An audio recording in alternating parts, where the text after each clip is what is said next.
Hi, I'm JoDee Curtis, co-host of the JoyPowered Workspace podcast. I'm sharing with you today some tips around personal branding. You might wonder why this is an important topic. Well, if you're looking for a new role, interested in a promotion, or simply wanting to leave a stronger impression of yourself, I think you'll be interested to hear more. First, let's define what I even mean by a personal brand. Well, some common definitions I like are number one, another word for your reputation, or what are people saying about you when you leave the room, or others' perceptions of you. And number four, a combination of your behaviors and habits. Also, how do you even know what your personal brand is? I bet some of you are thinking that you don't have one. Well, you do. So let's find out what it is. Consider doing a few of these. Number one, Google yourself because other people are. What comes up? Number two, text about 5 people whom you trust and ask them for 3 words they would use to describe you. I did this and I heard some very flattering things about myself. But one person who was very honest said, distracted.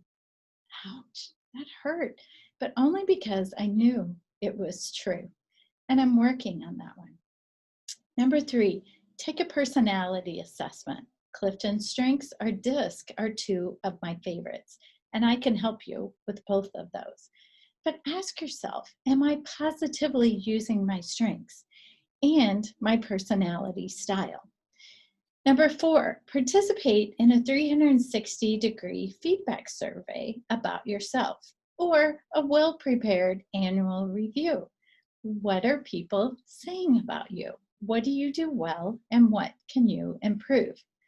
Take your answers to all of these to heart and investigate them further.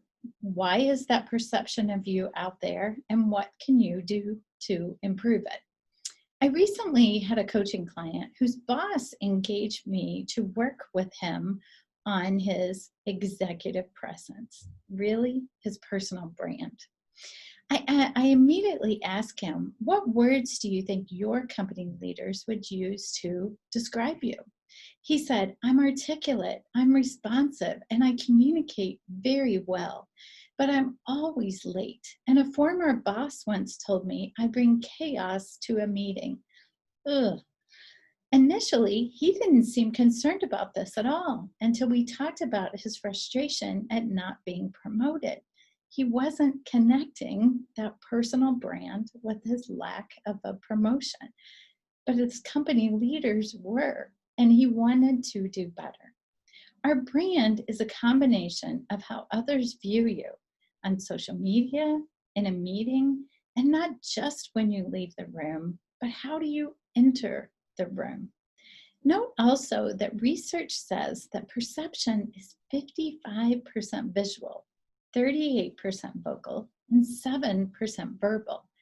Many times in a meeting or a presentation, we get overly focused on what we are going to say and forget to focus on how we present ourselves visually or vocally. So, are you dressed for the occasion? Are you put together well? Is your picture on LinkedIn representative of how you want others to see you? That doesn't mean you have to be all suit and tie, by the way. I know for sure that's not my brand. Are you a marathon runner, maybe? Because sharing that information might project preparation, tenacity, and discipline. What are you posting on social media or sharing?